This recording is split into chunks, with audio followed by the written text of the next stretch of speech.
이 시간 하나님께서 우리에게 주신 영의 양식은 요한계시록 11장 7절부터 13절까지 합독하도록 하겠습니다. 그들이 그 증언을 마칠 때에 무저갱으로부터 올라오는 짐승이 그들과 더불어 전쟁을 일으켜 그들을 이기고 그들을 죽일 터인즉 그들의 시체가 큰 성길에 있으리니 그 성은 영적으로 하면 소돔이라고도 하고 애굽이라고도 하니 곧 그들의 주께서 십자가에 못 박히신 곳이라. 백성들과 족속과 방언과 나라 중에서 사람들이 그 시체를 사흘 반 동안을 보며 무덤에 장사하지 못하게 하리로다.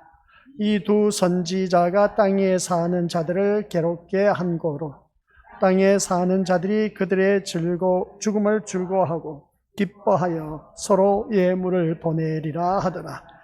3일 반 후에 하느님께로부터 생기가 그들 속에 들어가매 그들이 발로 일어서서 구경하는 자들이 크게 두려워하더라.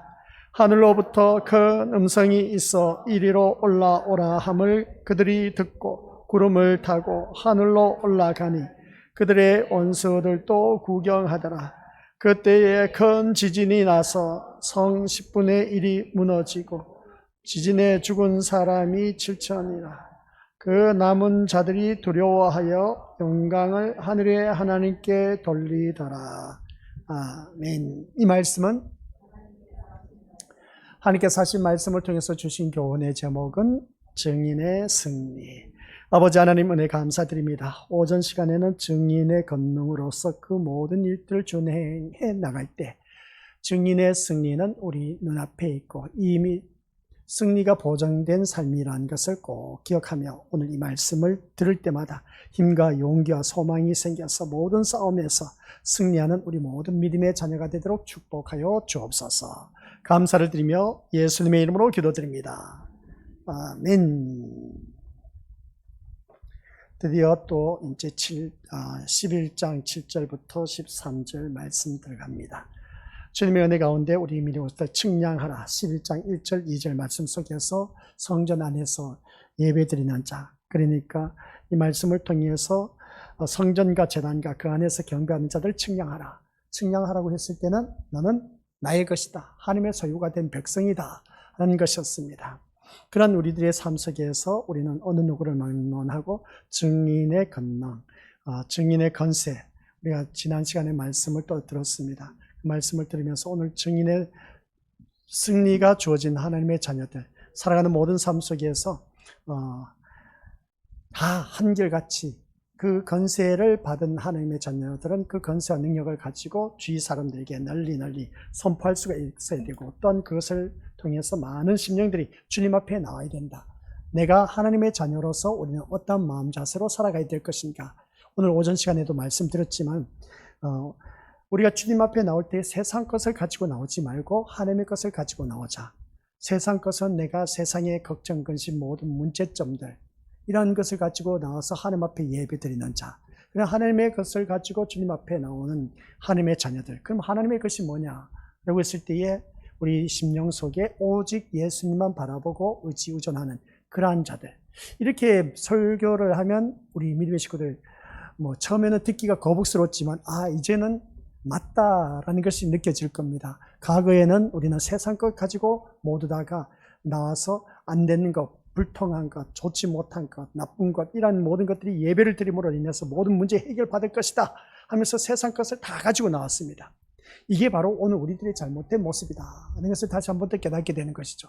우리는 하나님의 것을 가지고, 그래서 우리가 주님 앞에 나와야 된다. 그 하나님의 것이 뭐냐라고 했을 때 우리는 다른 것이 아니라 예수 그리스도를 내 마음 중심에 모시고 주님 앞에 나왔을 때에 그 심령 속에는 은혜가 넘친다라는 것이었습니다. 그래서 우리는 세상 앞에서 자신의 존재 가치를 가시하려고 하는 것은 세상 사람들도 그렇고, 또한 이 자리에 앉아 계신 우리 믿음의 식구들 또한 여전히 그러한 마음은 내 마음 밑바탕에 잔존해 있다는 것을 보게 됩니다. 이러한 것들 다 제거해내고 이제 하나님 앞에서 자신의 존재 가치를 깨달은 그런 하나님의 자녀다. 나에게는 오직 예수 그리스도밖에 없다는 그 심령을 갖고 있는 하나님의 자녀들에게는 하나님의 권능이 나타난다. 그 권능이 어디서 나타나느냐? 하나님 앞에서 자신의 존재 가치를 깨닫는 사람은 그리스도 안에서 사는 삶. 이게 바로 주님의 그 놀라운 증인의 권능이라고 말할 수가 있다. 그래서 보게 됩니다. 그래서 그리스도 안에서의 모든 삶 속에서 우리는 이제 오늘 이 말씀을 통해서 싸움에서 승리가 보장된 그런 삶을 살아가고 있다는 걸 꼭 명심하시길 바랍니다. 승리는 누구든지 기쁩니다. 즐겁습니다. 그러나 패하게 되면 슬픔이 있습니다. 이 자리에 앉아 계신 우리 것들은 이미 승리의 기쁨을 갖고 늘 살아가시길 바랍니다. 왜냐하면 앞서가신 대장 예수 그리스도께서 모든 싸움에서 승리하셨다는 것이었습니다. 그렇기 때문에 우리 믿음의 식구들 또한 승리가 보장된 삶을 살고 있기 때문에 기쁨과 즐거움 속에서 살아가시길 주님의 이름으로 간절히 축원드립니다. 우리에게 있어서 그렇습니다. 성경의 내용을, 이 성경 말씀의 내용을 보면 취사 선택할 수 있는 자유가 없습니다. 하나님 말씀은 가타부타 이유를 여하를 막론하고 이 말씀을 우리가 다 받아들일 수가 있어야 되는 겁니다. 어떤 말씀은 받아들이고 어떤 말씀은 받아들이지 못한다 해서 될 일이 아닌 겁니다. 이것은 하나님의 말씀이기 때문에 우리는 이 취사 선택해서 말씀을 볼 그런 자격이 없다는 것을 보게 됩니다. 그 이유는 뭐냐? 성경은 하나님의 말씀이기 때문에 말씀 그대로 받아들여야 하고 인정해야 하고 믿어야 할 것 또한 절대적인 권위를 가졌기 때문이다 하는 것을 보게 됩니다. 그래서 우리가 피조물 된 인간 창조주의 말씀이라는 것은 절대적인 권위를 가진 성경 앞에서 우리 믿음의 식구들 모두 다가 자신의 기분이나 이의 타산을 따지면서 손익 여부를 따지면서 취할 것과 버릴 것을 고를 수는 없다는 겁니다. 성경 말씀을 바라보니까 이 말씀은 좋아, 내가 이것을 간직해. 근데 이 말씀은 아유 거북스러워, 나는 하고 싶은데 성경 말씀 보니까 하지 말라고 하네. 이러한 말씀을 밀쳐버리고 우리가 받아들이지 않는 그 모습 보게 되는데 우리는 그렇게 해서는 안 됩니다. 말씀만 좋은 것만 내가 취사 선택할 것이 아니라 나에게 쓴소리하는 그 말씀을 내 것으로 받아들일 수 있는 그런 하나님의 자녀가 되었을 때에 우리들의 신앙은 성숙하고 성장해 간다라는 말씀입니다. 그리고 또한 자기 입장과 처지와 상황에 맞춰서 자신에게 유리한 쪽으로 해석하거나 이해해서도 안 된다는 것을 보게 됩니다. 이러한 일들이 우리가 교회를 다니면서 많이 겪습니다. 언제 겪느냐라고 했을 때에 오늘 목사님 설교를 듣고 보니까 도대체 나는 그래서 주님 앞에 나와서 위로를 받아 누리고 싶고 뭔가 용기를 갖고 소망을 갖고 새롭게 출발하고 싶은데 근데 목사님이 내가 원하는 설교를 안 하고 있어. 그럼 우리 믿음의 식구들 어떤 생각을 갖습니까? 오늘 목사님 진짜 설교 더럽게 못하시네. 그렇게 우리가 표현한 경우가 있음을 보게 됩니다. 아니 성경 말씀 우리 믿음의 식구들 듣기 좋아서 어떻습니까? 달콤한 말로 위로가 되고 소망이 넘치면 참 좋을 텐데 그런 말씀 전하면 너무나 좋을 텐데 근데 그런 말씀은 없고 오직 예수 그리스도밖에 없다 보니까 이게 도대체 무슨 재미로 살까 싶을 정도로 그렇게 우리가 주님 앞에 나온 경우가 참 많이 있음을 보게 됩니다. 우리는 그렇게 해서는 안 된다는 것이죠. 또 인간 편에 서서 이 목회자들은 그렇습니다. 성도님들이 한 분이라도 떠나갈까 봐서 노심초사해서 어떻습니까? 그 성도에게 비에 맞춰서 아름답고 달콤한 말씀을 어떻습니까? 들려주는 겁니다. 이렇게 하면 잘 될 겁니다. 저렇게 하면 모든 일들이 풀어질 겁니다. 만사형통할 겁니다. 악한 일들이 일절튼타지 못할 겁니다. 그러니까 이렇게 살아가시면 됩니다. 인간 처세술을 가르치고 있는 그 모습을 보게 됩니다. 이런 설교를 듣는 심령들은 참 좋아. 내 길을 즐겁게 하기 때문에. 근데 성경 말씀은 그게 아니란 것이죠. 우리의 길을 즐겁게 할 것이 아니라 우리는 이 말씀을 통해서 오직 예수 그리스도를 증언하는 길밖에 없다. 그래서 너희가 성경에서 영생을 얻는 줄 생각하고 성경을 연구하거니와 이 성경이 곧 누구에 대하여? 예수님에 대하여 증언하는 것이라. 그래서 우리는 예수님에 대해서 증언을 해야 되는데 왜 예수님에 대해서 증언해야 되느냐? 예수님이 나를 천국으로 인도하시기 때문에 그렇다라는 말씀입니다. 그러면 천국으로 인도하시는 그 예수님을 바라보고 이 자리에 나와 앉아 있어야 되지 세상 것을 가지고 이 자리에 나와서 앉아 있으면 안 된다라는 그런 말씀입니다. 그래서 우리 믿음의 식구들 자기 입장과 처지 상황에 맞게 목사님이 나에게 그런 설교 맞춰서 해주기를 바라는 자가 되어서는 안 된다는 것이죠. 그래서 저는 그렇습니다. 우리 믿음의 식구들에게 일찌감치 갈라디아서 1장 10절 말씀 내가 사람을 좋게 하라 하나님을 좋게 하라 내가 사람의 기쁨을 구하는 것이었다면 뭐라고 했습니까? 그리스도의 종이 아니니라. 그래서 저는 하나님의 종으로서 그리스도의 종으로서 이 자리에 서 있는 것이지 우리 믿음의 식구들 비 맞추기 위해서 이 자리에 서 있는 것 또한 아니라는 겁니다. 때로는 우리 믿음의 식구들 신앙생활 하다 보면 저에게 참 실망도 할 수가 있고 어떤 뭔가 그것으로 인해서 실망해서 어떻습니까? 회의감을 느낄 수도 있을지 모르지만은 그러나 우리 믿음의 식구들 기억하시길 바랍니다. 성경대로 우리가 살아가야 됩니다. 저나 우리 믿음의 식구들이나 다 똑같이. 그래서 저는 우리 믿음의 식구들에게, 우리 믿음의 것들 모두 비유를 맞추기 위해서 이 자리에 선 것이 아니라 하나님의 부름을 받았기 때문에 하나님 일을 위해서 저는 이 자리에 섰고, 이 자리에 서서 외쳐야 할 것은 오직 예수님밖에 없다라는 것입니다. 그래서 오늘 말씀드리면서 꼭 기억하시기 바랍니다. 내 입장, 내 처지, 내 상황, 내 환경에 맞게 목사님 좀 설교해 주기를 바라지 마시고, 성경 말씀은 구약의 이스라엘 백성들 보자는 겁니다. 구약의 이스라엘 백성들이 말 잘 들었습니까? 아니요. 말 잘 듣지 못했습니다. 그때 누가 있었다? 오늘날 목회자, 목사가 있었습니다. 선지자가 있었습니다. 선지자는 어떻게 했다? 하나님의 말씀을 고스란히 듣고 그대로 이스라엘 백성들에게 가서 전하는 일이었습니다. 이게 오늘날 목회자가 그렇게 해야 되는데 그렇게 하지 못하고 있음을 보게 됩니다. 그래서 그 사이에 그대로 전한 사람은 참된 선지자였습니다. 근데 하나님의 메시지도 받지도 못한 거짓된 선지자가 오히려 어떻습니까? 참된 선지자를 공격하면서 그것을 통해서 아니다. 저런 말은 우리 하나님께서 말씀하시지 아니하셨다. 절대로 우리는 외적으로 말미암아 침입을 받지 않고 멸망할 일이 없다. 그것이었습니다. 근데 참된 선지자는 이스라엘 백성들을 향해서 아니다. 너희들 그렇게 살면 죽음을 맛볼 수밖에 없고 멸망한다. 망할 수밖에 없다. 그렇게 살지 말라고 구약의 선지자들 그렇게 외쳤습니다. 이 소리를 듣는 이스라엘 백성들과 거짓된 선지자가 외치는 아니다. 우리는 하나님의 택함 받은 백성으로서 우리를 지켜주시고 끝까지 우리는 절대로 망하는 법이 없을 것이다. 어느 말이 더 좋겠습니까? 우리 믿음의 식구들. 후자인 것이죠. 망한다고 하니까 누가 그 소리를 듣고 싶냐는 것이죠. 아니다. 우리는 망할 일이 없다. 누가 이 말을 더 좋아하겠습니까? 거짓된 선지자의 말을 더 귀를 기울이는 것이 오늘 우리들의 현실입니다.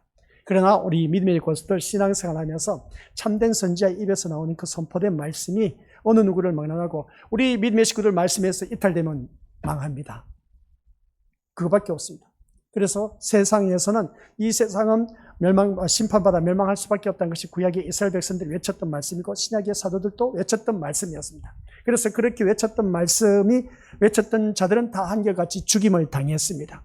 오늘 또한 우리 믿음의 식구들에게도 이런 말씀을 주위 사람들에게 외치다 보면 미쳤다는 소리를 들을 수밖에 없고 어떻게 보면 죽임을 당할 수도 있을지 모르지만은 그런 일은 없을 겁니다. 그러나 우리는 하나님의 자녀로서 어느 누구든지 참된 진리의 말씀을 외칠 수 있는 자가 되어야 된다. 그래서 오늘 오전 시간의 말씀 우리가 다들 들어서 알고 계신 것처럼 누구든지 한 분 한 분 모두 다가 증인의 권능을 갖고 있다. 목자라는 것이죠. 그래서 그러한 권세와 능력을 갖고 있기 때문에 주위 사람들에게 그 권세와 능력을 나타내야 된다. 그러기 위해서는 내가 그리스도 안에서 사는 길밖에 없다. 하나님과 말씀을 전했습니다. 그럼 그리스도 안에서 사는 우리 믿음의 식구들은 한결같이 그 권능을 나타내서 하나님 나라 확장시켜 나가는데 귀하게 쓰임받는 우리가 되어야 된다 하는 내용입니다. 이런 말씀입니다. 근데 우리가 이러한 말씀을 듣자 보니까 오전 말씀도 그렇고 때로는 우리 믿음의 식구들 생각하는 것이 그럴 겁니다. 참 목사님 말씀이 고래타분하다 그렇게 생각하실 분들도 있을 겁니다. 말씀에 재미가 없어. 저런 말씀 내가 들으려고 이 자리에 앉아 있을까? 때로는 거의 해감을 느낄 수가 있을지 모르지만 그러나 우리 믿음의 식구들 들어야 됩니다. 어찌할 수가 없습니다. 계시록의 말씀이고 우리가 지금 현재 나의 모습을 나타내고 있기 때문에 우리 것들 여기에 대해서 부인을 할 수가 없다는 겁니다.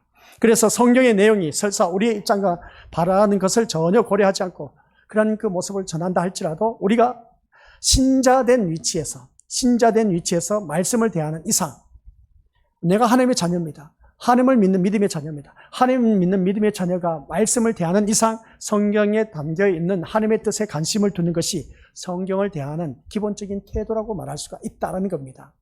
근데 우리가 이 말씀을 우리가 하나님의 자녀된 위치에서 그러니까 이거 우리는 하나님의 자녀가 누굽니까? 이 하나님의 말씀을 그대로 듣고 그 말씀에 관심을 갖고 이 자리에 나와야 되지. 근데 이 성경 말씀에 관심을 갖지 않고 세상에 관심을 갖고 옆에 있는 사람을 관심을 갖고 또 주위 모든 이런저런 우리 사람들에 대해서 관심을 갖고 이 자리에 나왔다면 이게 문제가 있다는 것이죠. 그러다 보니까 교회 다니면서 때로는 힘들고 어려운 일들을 많이 겪습니다. 그런 자가 되지 마시고 교회 나오면은 오직 우리는 예수님밖에 없고 오직 말씀에만 하나님의 뜻에만 관심을 갖고 이 자리에 나와서 예배를 드려야 된다. 그래야 우리 것들 성공할 수가 있습니다. 아셨죠? 그리고 우리가 믿음 생활하면서 이러한 일들을 제대로 해야 됩니다. 이야기를 들어보면 그렇습니다. 큰 교회 같은 경우는 다들 그러지 않습니까? 저 멀리 이 앞에 있는 사정거리에 있는 그런 믿음의 식구는 볼 수가 있지만 저 멀리 있는 분들은 비디오 틀어놓고, 그러니까 TV를 틀어놓고 이제 말씀을 본다는 겁니다. 아주 큰 성전에는.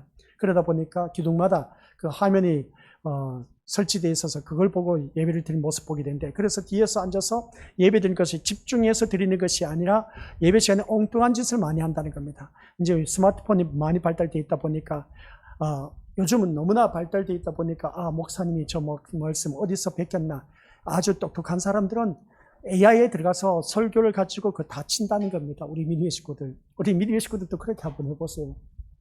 AI 프로그램에 들어가서 그것을 다 쳐갖고 이 말씀이 어디서 나왔는지 그걸 찾아내보세요. 그렇게 해서 이 말씀 여기서 뵙겠네 하면서 그렇게 하면서 평을 하면서 곧바로 그 자리에 앉아갖고 어떤지 아십니까? 그걸 또 옆에 있는 성도들에게 이게 다 보내. 참 예배 시간에 쓸데없는 짓 참 많이 하죠. 그래서 예배 시간에는 우리가 믿음 생활하면서 집중을 해야 돼.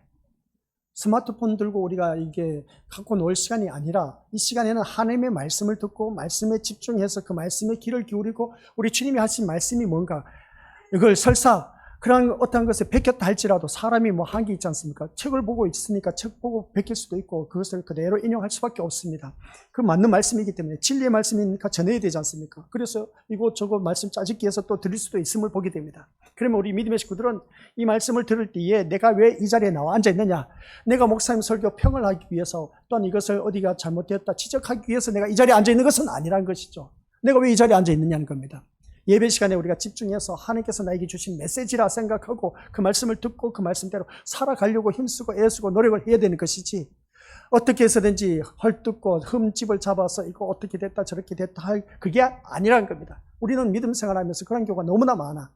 자기 할 도리만 제대로 해도 우리 것도 교회에 불협화음이 있을 수가 없어. 근데 자기 할 도리를 하지 못하다 보니까 불협화음이 생긴데 엉뚱한 데 관심을 갖고 나와서 말씀을 듣다 보니까 그렇습니다. 그래서 우리는 이 관심이라는 그 글자 속에 오직 하나님의 말씀과 하나님의 뜻에 관심을 갖고 나오실 바랍니다. 천길용 목사의 관심이 어디 있는가, 우리 성도들의 관심이 어디 있는가, 거기에 관심을 갖고 교회에 나오지 마시고, 아시겠습니까? 오직 우리는 예수님만 바라보면서 말씀 안에서 관심을 갖고 또 하나님 뜻에만 관심을 갖고 이 자리에 나오자. 그러면 하나님께서 답을 주십니다.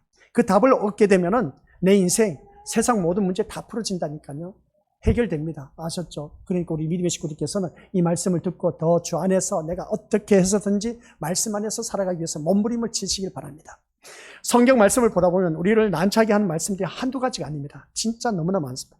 성경 말씀 보면 그러지 않습니까? 실패보다는 성공을 원한 오늘 우리들, 그리고 또한 약자이기보다는 강자로 살아가기를 원하고, 또 무시받고 조롱받기보다는 거부하고, 타인에게 고개를 숙이기보다는 오히려 타인이 자신에게 고개를 숙이고 그렇게 힘을 소유하고 있는 그런 열망으로 살아가는 인간에 있어서 이 성경 말씀은 우리에게 걸림돌이 될 수밖에 없습니다. 이것을 피하고 싶고, 또한 이것을 우리가 피하다 보니까 아이고 내가 이런 말씀 이렇게 살다 보면 내가 세상 사람들로부터 짓밟힘을 당할 수밖에 없다는 겁니다. 그게 그럴 수밖에 없습니다. 짓밟힘을 당할 수밖에 없습니다. 그건 성경에 우리 예수님께서 하신 말씀. 세상이 나를 미워한다고 했습니다. 그래서 너희들이 나를 믿기 때문에 예수 나를 믿기 때문에 너희들도 세상으로부터 미움을 당할 것이다. 짓밟힐 수밖에 없습니다. 미움 대상이 될 수밖에 없습니다.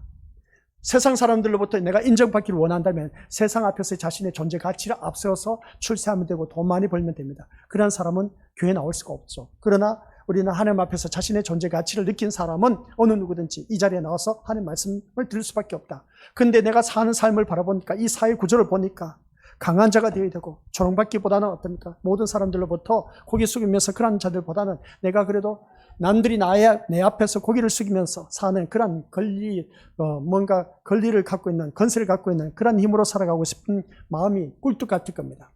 근데 이런 모습을 바라봤을 때 우리는 세상으로부터 모든 것이 이 반대된 말씀을 우리에게 주시다 보니까 오늘 예배를 드리면서 이 말씀을 내가 드려야 될까 말아야 될까, 이러면서 내가 계속 신앙생활을 해야 될까 말아야 될까 하면서 우리가 여러 갈등의 연속을 사는 그런 모습을 보게 되는데, 그러함에도 불구하고 제가 부탁하고 싶은 것은 우리 것들 하나님의 자녀는 우리 이 말씀 나를 난처하게 만드는 것이 아니라 나를 세우기 위해서 말씀이 있습니다. 넘어지고 자빠지고 힘들고 어려울 때 우리 믿음의 것들, 그 믿음의 자녀를 세우기 위해서 이 말씀이 있는 것이지 우리 믿음의 식구들 넘어뜨리기 위해서 있는 것은 아닌 겁니다. 근데 세상 앞에 나가보면 말씀은 나를 넘어뜨리고 있어요. 왜 그럴까? 그 속에 세상 속에서 나를 세워줘야 되는데 그 세상 속에서 사람들이 나를 우러러 보고 존귀와 존경함이 대상이 되어서 봐라 내가 예수님을 믿으니까 모든 사람이 나 옆에 고개를 숙이지 않느냐. 얼마나 멋집니까? 그렇죠? 그리고 기독교인들이 다 그렇게 되면 얼마나 좋겠습니까? 안 그렇다니까요. 그리고 세상 앞에서 뭔가 결과물을 얻어내려고 그런 마음 자세로 나오지 말라는 것이죠. 그래서 오늘 본문 역시 그렇습니다. 소위 그리스도인으로 산다는 것에 대해서 무한한 이상과 환상을 가지고 있는 사람들에게 찬물을 끼얹는 그런 말씀임을 보게 됩니다. 진짜 우리 믿음의 식구들 이 계시록 말씀 듣다 보면 들으면 들을수록 찬물 끼얹는 소리, 회의감을 느낄 수밖에 없고 절망할 수밖에 없고 내가 이렇게 신앙생활을 해야 될까 갈등할 수밖에 없고 내가 계속 이 교회를 다녀야 될까 말아야 될까 청길령 목사 말씀을 들어야 될까 말아야 될까 갈등의 연속일 겁니다. 그러나 우리 믿음의 식구들 제가 확신하게 우리 것들에게 말씀 전하고 싶은 것은 끝까지 가시길 바랍니다. 끝까지 가셔서 우리 것들 승리하셔야 됩니다. 듣기 싫어도 이 자리에 나오시길 바랍니다. 나오셔서 우리 믿음의 것들 끝까지 도대체 이 말씀이 들어도 이해가 안 되고 깨닫지 못한다. 그래도 우리 믿음의 것들 듣지 못하고 깨닫지 못한다 할지라도 그러나 말씀을 사모하고 하나님 말씀에 관심을 갖고 이 자리에 나오게 되면 성령 하나님께서 그 심령 속에 역사해 주신다는 겁니다. 그래서 제가 말씀드렸지 않습니까? 우리 건속들이 세상 앞에서 자신의 존재 가치를 갖고 있다면 이 자리에 나올 수가 있다 없다? 못 나온다니까요. 못 나와요. 근데 하나님 앞에서 자신의 존재 가치를 느낀 사람만이 그 심령 속에 성령 하나님께서 나를 이끌어서 이 자리에 앉혀놓은 겁니다. 우리 믿음의 식구들 내 힘으로 나왔다고 생각하지 마세요. 그거는 착각 속에 살고 있습니다. 이러한 자리에는 어느 누구든지 나올 수가 없습니다. 이 어린아이들 누가 알겠습니까? 이 자리에 앉아있긴 합니다. 그냥 자는 나이들 조는 나이들 뭐 생각하는 거 이런저런 엉뚱한 짓 많이 할 겁니다. 그러나 이 자리에 앉혀놓은 것 또한 우리 하나님께서 보면 기가 막힌 겁니다. 세상에 나가서 나 교회 못 나가 하면서 뿌리치고 나 집에 있을 거야. 얼마든지 아이들 그렇게 할 수가 있음을 보게 됩니다. 근데 성령 하나님이 내가 하나님 앞에서 자신의 존재 가치를 그나마 밑바탕에 뭔가 흐르고 있기 때문에 그 심령을 사로붙잡아서 이 자리에 앉혀놓으셨다는 것을 기억하라는 것이죠. 그래서 우리는 이 자리에 나와서 우리가 살면서 성경 말씀 바라보면 다 걸림돌이 될 수밖에 없습니다. 우리가 처음에 교회 나왔을 때 그렇지 않습니까? 내가 하고 싶은 건 다 하지 못하게 안 해. 하기 싫은 건 또 하라는 겁니다.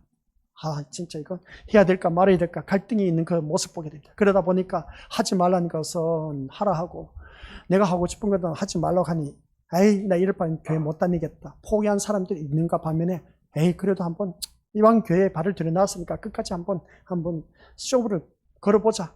개판 내보자 해서 끝까지 나온 우리 믿음의 식구들 참 잘하셨습니다. 끝까지 가시기를 바랍니다. 하나님 앞에 끝까지 가셔야 돼. 절대로 중도 포기란 건 없습니다. 아셨죠? 그래서 끝까지 승리해서 우리 모두가 하나님 앞에 서야죠. 저 천국에 가야 됩니다. 진짜 지옥에 가면 안 돼요. 아셨죠? 지옥에 가면 그것보다 더 큰 오전에 말씀 났지 않습니까? 다 썰어서 불에 다 던져버립니다. 증인의 권능으로서. 우리 믿음의 것들 그런 자가 되어서는 안 되는 겁니다. 구약의 나답과 아비후 대표적인 예입니다. 다른 불을 가져왔던 것은 세상 불을 가져와서 하나님 앞에 예배를 드린 자입니다. 그게 오늘 우리들의 모습이었습니다. 다 불에 던져질, 불에 타 죽을 그런 인생입니다. 그래서 죽고 나면 지옥불에 던져지는데 지옥불에 다 타 죽을 우리들의 인생이었습니다. 근데 우리 믿음의 것들 이 말씀을 들려주었지 않습니까? 이 말씀 어디서 또 들을 수가 있겠습니까? 물론 끼어있는 목회자들 주의 말씀을 듣고 전하신 분들이 또한 있으리라 봅니다. 그런 모습을 바라봤을 때 우리 오늘날 이 세상 불을 가지고 세상 것을 가지고 이 자리에 나와서 예배 드린다 자체가 참 어리석다라는 것을 다시 한번 깨닫는 것이죠. 이 말씀은 차라리 저도 눈을 가려서 몰랐으면 이 말씀 계속해서 반복해서 안 들려줄 겁니다. 근데 이걸 알고 보니까 지나온 우리들의 삶의 신앙 이력을 보니까 온통 그것밖에 없었어. 다 지옥불에 떨어질 수밖에 없는 그런 일들만 하고 있었네. 그러다 보니까 주여 주여 주여 하는 자마다 다 천국에 못 들어간다. 그 말씀을 하는 것을 이제서야 또 깨닫지 않습니까? 아무리 훌륭한 선지자라 할지라도 귀신을 쫓아내고 권능을 행했다 할지라도 난 너를 도무지 알지 못한 내게서 떠나가라 하면서 바깥 어두운 데 내어 던진 것이 바로 지옥인 겁니다. 그리고 또 우리 믿음의 식구들 기억하시길 바랍니다. 교회 안에서도 알곡 신자와 가라지 신자가 있다고 했습니다. 그런데 마지막 때는 어떻게 한다고요?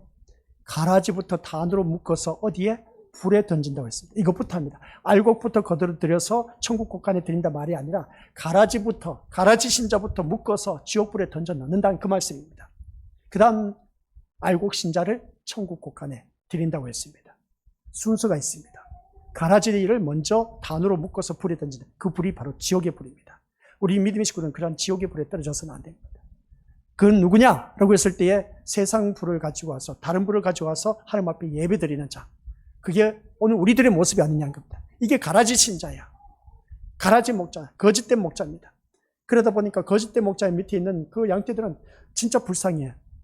그 영혼들을 위해서 우리가 기도를 해야 되는 겁니다.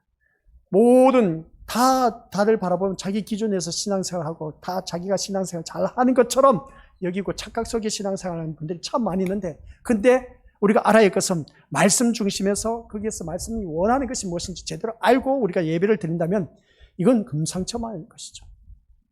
그래서 오늘 이 자리에 앉아 계신 것부터 그렇습니다. 오늘 본문 역시 그렇습니다.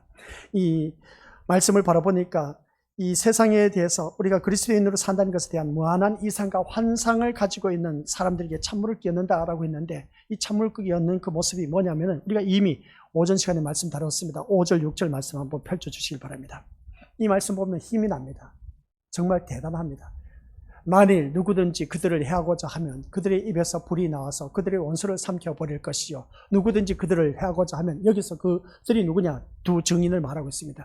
그와 같이 죽임을 당하리라. 그러니까 원수들이 삼켜버릴 것이다. 누구든지 이 말씀에 증인된 삶을 사는 그러한 자들을 해하고자 하면 그와 같이 죽임을 당하리라. 그들이 권능을 가지고 하늘을 닫아 그 예언을 하는 날 동안 비가 오지 못하게 하고 또 권능을 가지고 물을 피로 변하게 했다. 이것을 증인이 전하는 말씀이었습니다. 그럼 여기서 그들이라는 것은 두 증인을 말하는 것인데, 증인된 자, 그래서 우리가 이미 앞에서 살펴봤지 않습니까? 스룹발벨과 스가랴서에서 나온 겁니다. 스룹발벨과 여호수아였습니다. 스룹발벨은 지도자입니다. 왕입니다. 그리고 어떤 여호수아는 선지자입니다.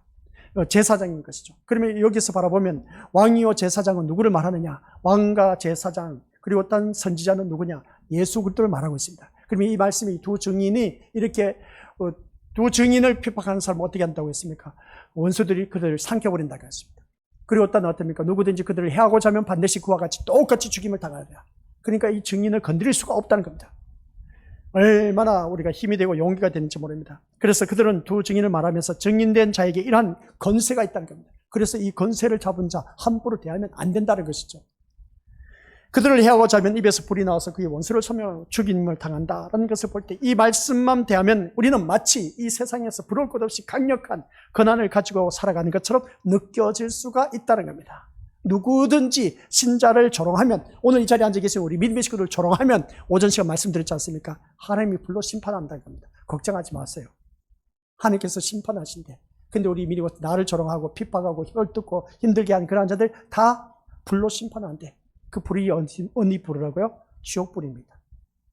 이 세상에서도 불로 타 죽을 수도 있을 수도 있지만은, 그러나 지옥불로 다 태워버린다.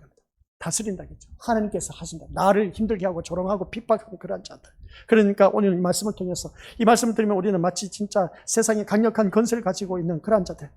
누구든지 신자를 이렇게 조롱하게 되면 이렇게 벌을 내려서 우리 다 불로 태워버리고 그런 경우를 바라볼 수가 있는데, 그러면 이 말씀 속에서 신자는 실패하지 않고 하나님의 도우심으로 성공만 하게 되어 있는 것 같이 느낄 수가 있음을 보게 됩니다. 얼마나 좋은지 몰라요. 그죠? 우리는 실패하지 않고 나를 괴롭힌 자 다 불로 태워 소멸시킨다 하니까 우리 눈앞에서 드러나면 얼마나 좋을까. 근데 죽고 나서 그 일이 일어난다는 겁니다. 불로 심판하는, 다 그들을 지옥불에 쓸어 넣어버린다는 것이죠. 이 세상에서 내 눈앞에서 그렇게 보여지면 마치 우리 오전 시간 고라, 다단, 아비람, 모세와 아론 제사장, 거기에서 반역을 했다가 땅이 갈라져서 그냥 그들을 다 삼켜버려. 그리고 어떤 250명 지휘관들 다 모두 다 한결같이 향을 가져와라. 가져와서 이제 찬을 가져와서 이제 불로 있는데 그 불이 그들을 다 태워 죽여버렸습니다. 그런 모습을 바라봤을 때 눈앞에 그런 일들이 일어나면 얼마나 좋을까. 정신 바짝 차리고 신앙 잘할 겁니다. 근데 미련하게도 16장 40절 민수기입니까? 그 말씀을 바라보니까 그 다음 날에, 이튿날에 그렇게 많은 사람이 땅에 갈라져서 삼켜버리고 불에 타 죽었는데도 불구하고 그 이튿날에 또 모세와 아론 제사장을 향해서 원망불평하다가 뭐라고요? 연병이 도져서 14,700명이 죽었다. 그렇게 표현하고 있습니다. 야, 진짜 대단하지 않습니까? 모세와 아론의 그 건세가 얼마나 큰 것인가를, 반역하다가 땅에 갈라져서 죽임을 당하고 불에 타 죽고 또 연병으로 14,700명이 죽였다. 이거 엄청난 겁니다. 엄청난 것이죠. 그런 건세와 능력을 누가 갖고 있다? 오늘 이 자리에 앉아 계신 우리 믿음의 식구들이 갖고 있다는 겁니다. 그럼 우리는 절대로 실패하지 않는 그 모습으로 나타나지 않습니까? 그렇죠? 그러나 오늘의 본문은 전혀 다릅니다. 야, 이 말씀이 진짜 맥이 풀립니다. 전혀 다른 분위기야. 야, 증인을 향해서 외치는 그런 자들을 대들었다가 불로 다 심판해버린다고 했는데, 근데 5절, 6절 넘어서서 7절, 8절은 반전입니다. 어떻게 된지 아십니까? 전혀 다른 분위기입니다. 어떤 분위기냐? 본문은 시작, 한마디로 두 증인의 죽음에 대해서 말하고 있습니다. 두 증인이 죽임을 당합니다. 두 증인이 바로 누구라고 했습니까? 사람 한 사람, 두 사람, 이 두 사람의 증인을 말하는 것이 아니라 우리가 봤을 때 여기서는 두 증인이라는 것은 예수 그리스도를 나타내고 있습니다. 예수님이 죽임을 당했다. 그러니까 우리가 예수님 5, 6절에서 말씀을 바라보니까 그들의 입에서, 그러니까 만일 누구든지 그 증인된 입에서 말씀 나오는데 그를 해하고자 하면 그들을 불이 나와서 삼켜버린다. 또 그들을 죽임을 당할 것이다. 그렇게 하는 그 모습 보게 됩니다. 근데 이 증인이 죽임을 당하네. 죽임을 당하지 않았으면 우리가 성공한 것처럼 느껴질 수가 있는데, 근데 죽임을 당합니다. 야, 성경 말씀 참 헷갈리지 않습니까? 앞에서 6절까지는 그렇게 말을 해놓고 7절에 가서는 이제 반전이야. 두 증인이 세상으로부터 죽임을 당합니다. 죽음에 이르게 됩니다. 그러니까 이제 예수님을 생각해야 되는 것이죠. 예수님이 많은 사람들 앞에서 있다가 어떻게 했습니까? 죽임을 당하는 그 모습입니다. 이걸 우리가 그래 성경 말씀을 보면서 예수님을 항상 염두에 두게 보면 예수님의 그 죽음의 그 상황에 이르렀을 때 사람들이 모두 다가 이제 반전의 역사가 일어나서 호산나 다윗의 자손이 하면서 예루살렘 환영 대환영식을 가졌는데 곧바로 어떻습니까? 그들이 얼마 갖지 못해서 예수님을 십자가에 못 박으러 한 그 모습 보게 됩니다. 야, 참 이건 사람들이 해서 안 될 아주 너무 해도 너무하지 않습니까? 예수님을 십자가에 못 박아 죽이라는 겁니다. 어찌 그럴 수가 있을까? 그래서 여기서 보니까 두 증인에 대해서 말하고 있는 것을 볼 때 5, 6절 말씀을 대하면 두 증인은 누구든지 해할 수가 없는데, 근데 본문에서는 죽임을 당하는 데 대해서 어떻게 우리가 이 말씀을 이해를 해야 될까? 누구든 그들을 해하고자 하면 뭐라고 했습니까? 죽임을 당한다고 말씀을 했는데 왜 그런 강력한 건세를 가지고 있는 두 증인이 죽임을 당해야만 하느냐는 겁니다. 그런 건세를 가지고 있는데 그 두 증인이 말하는 것을 해하고자 하면 반역하면 불로 태워 죽이고 한다 그렇게 했는데, 근데 왜 그런 강력한 건세를 가지고 있는 두 증인이 죽어야만 하느냐는 겁니다. 죽이지 말아야 되는 것이죠. 그런데 죽임을 당한다는 겁니다. 이것을 볼 때 증인에게 주어진 건세, 즉 그들을 해하고자 하는 것을 보면 그들을 해하고자 하는 그 죽임을 당한다는 것은 여기서 바라보니까 세상에서 힘을 드러내는 건세가 아님을 생각할 수 있음을 보게 됩니다. 그래서 우리 이 말씀을 한번 보시기 바랍니다. 세상에서 우리 주보 보고 계신 분 있죠? 세상에서 힘을 드러내는 건세가 아니다 하는 것이었습니다. 예수님은 세상에서 건세를 나타내기 위해서 이 땅에 오신 분이 아닙니다. 아셨죠?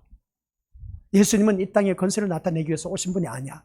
그러면 얼마든지 로마 병정, 그렇지 않습니까? 하늘에 12영이나 되는 영을 불러서 너희들 싸그리 다 쓸어서 그냥 지옥에 넣을 수가 있다는 것이었습니다. 우리 예수님의 말씀입니다. 근데 이 세상의 건세를 가지고 오신 분이 아니란 것이죠. 하늘의 건세를 가지고 오셨기 때문에 그렇습니다.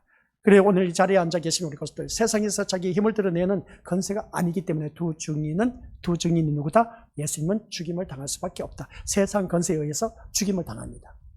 그러면 우리가 맥 빠지지 않습니까? 근데 앞에서 6절까지면 두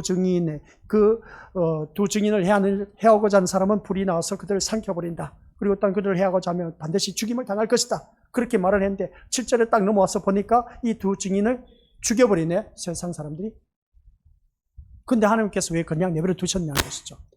이 말씀은 우리 기억하시길 바랍니다. 우리 예수님은 여기서 이제 두 증인이라는 것은 예수님을 적어 놓으시길 바랍니다. 예수님은 이 땅의 건세를 나타내기 위해서 오신 것이 절대로 아니다. 그래서 따르는 무리들 바라보니까, 그래서 이스라엘 백성들 우리 로마 정권 핍박하에 억압하에 있다 보니까 야, 우리가 원하는 그 메시아가 드디어 왔다 할렐루야 하면서 되게 좋아했습니다. 근데 맥없이 로마 병정에 붙잡혀갖고 엄청나게 얻어 터지다 보니까, 피투성이가 되다 보니까, 그런 모습 속에서 본인들이 어떤가, 예수님을 십자가에 못 박으러 한 그 모습을 보니까 이 가관이 아닌 것을 보게 됩니다. 이런 그 모습 볼 때 죽임을 당하는 우리 예수님, 이 모습 속에서 우리는 어떤 생각을 해야 되느냐? 왜 예수님이 죽임을 당하지 않도록 그냥 하나님께서 그냥 건세 12영이나 더 되는, 예수님 말씀처럼 또 12영이나 더 되는 그런 영들, 천사들 불러서 다 싸그리 예수님을 괴롭히는 그런 무리들 다 그냥 지옥불에 쓸어 넣어버렸으면 얼마나 좋을까. 깔끔하게 정리가 되었을 텐데. 근데 우리 예수님은 그런 것에 세상의 건세를 나타내기 위해서 오신 분이 아니라 죽임을 당하는 그 모습을 보게 됩니다. 그 죽음을 눈앞에 두고도 우리 주님께서 뭐라고 했습니까? 아버지가 할만하시거든 이 잔을 내게서 옮기시옵소서. 그러나 나의 원대로 마옵시고 아버지 원대로 이루어지기를 원하나이다 하는 그 고백하는 그 모습 볼 때 결국은 아버지 원이었습니다. 아버지의 뜻이었습니다. 예수야, 너가 십자가에 죽어야 한다. 그 말이었습니다. 오늘 이 자리에 앉아 계신 우리 믿음의 식구들, 내가 죽어야 됩니다. 내가 죽어야 주위 사람들을 구원할 수가 있습니다. 내가 죽지 못하다 보니까 주위 사람들을 살릴 수가 없는 것이죠. 내가 죽으면 주위 사람들을 살릴 수가 있다는 겁니다. 그럼 목사님 어떻게 해서 죽을 수가 있습니까? 생명을 목을 따서 어떤 죽으란 말이니까 그게 아니라 나의 그 모난 성품, 성깔, 성질들, 세상 것들, 마귀가 주는 지혜들, 그 모든 것들 다 제거하다 보면은 우리는 그것이 바로 죽는 겁니다. 아셨죠? 성깔 죽이는 겁니다. 성품, 좋지 못한 나쁜 것, 부정적인 것, 우리 믿음으로서 마귀 사탄이 귀신이 준 것이라고 했습니다. 귀신이 준 것이라고. 귀신의 것이라. 우리 귀신이 준 것이 뭔지 아시죠? 미움, 다툼, 시기, 질투, 분노, 화, 짜증, 신경질 내고 분열 깎아내리고 헐뜯고 하는 이 모든 것들이 세상이 주는 지혜, 바로 귀신의 것이라. 이건 성경 말씀에 나와 있습니다. 그런데 하나님이 주신 지혜는 어떤 것인지 아십니까? 서로 사랑하고 섬기고 다독거려주고 위로가 넘치고 섬기면서 소망이 넘치는 그런 말을 하는 사람, 따뜻한 말 한마디, 긍정적인 말, 이런 모든 것은 하나님이 주신 지혜입니다. 그러나 세상이 준 지혜는 사람을 부정적으로 만들고 못 살게 하는 겁니다. 죽이는 것이죠. 그런 우리가 되어서는 안 된다라는 그런 말씀입니다. 그래서 오늘 말씀 통해서 기억하시길 바랍니다. 우리 예수님은 세상의 건세를 드러내기 위해서 이 땅에 오신 것이 아니기 때문에 죽임을 당할 수밖에 없다라는 말씀이 오늘 본문 속에서 7절, 8절에서 말씀하고 있다. 그래서 두 증인은 다른 분이 아닌 겁니다. 두 사람이 증인을 내세운 그것이 아니라 우리 믿음으로서 여기서 두 증인이란 것은 스룹바벨과 여호수아를 말씀하고 있었는데 그것은 바로 왕과 제사장을 말하고 있습니다. 왕과 제사장을 갖고 있는 분이 한 분, 그러니까 우리 예수 그리스도께서 왕, 제사장, 선지자 3직을 다 갖고 계시기 때문에 우리 예수님은 그 죽임을 당했다.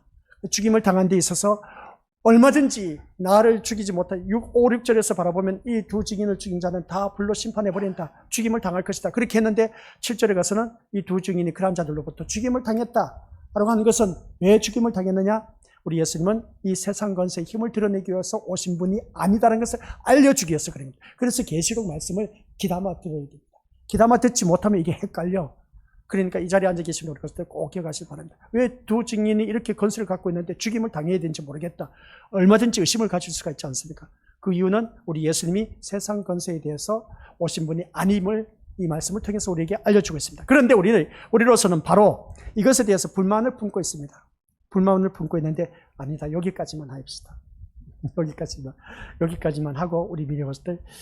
그런데 우리로서는 이제 거기부터 시작할 건데 우리 미니어스들 한번 그 밑에까지 계속 읽어보고 오시길 바랍니다.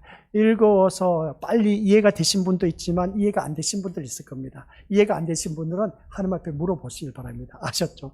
하나님이 도대체 정기영 목사가 이렇게 원고를 썼는데 주보에 올려놨는데 무슨 내용인지 몰라요. 주님 좀 깨닫게 해주셔서 다음 시간 이 말씀 전할 때 듣는 귀가 열려서 좀 알아듣기 쉽게 이해가 되어서 은혜 많이 받아 누릴 수 있도록 허락해 주세요. 이러한 마음 자세로 준비해서 관심을 갖고 주보를 읽어보고 나오신다면 우리 믿음의 것들 진짜 배기 신자가 되고 우리 모두가 천국에 갈 수가 있습니다. 그날이 될 때까지 우리 믿음의 것들 아셨죠? 힘쓰고 애쓰고 노력하고 애쓰지 않으면 안 됩니다. 발품 팔아야 돼요. 그냥 신자라고 해서 거저 되는 것도 아닙니다. 아셨죠?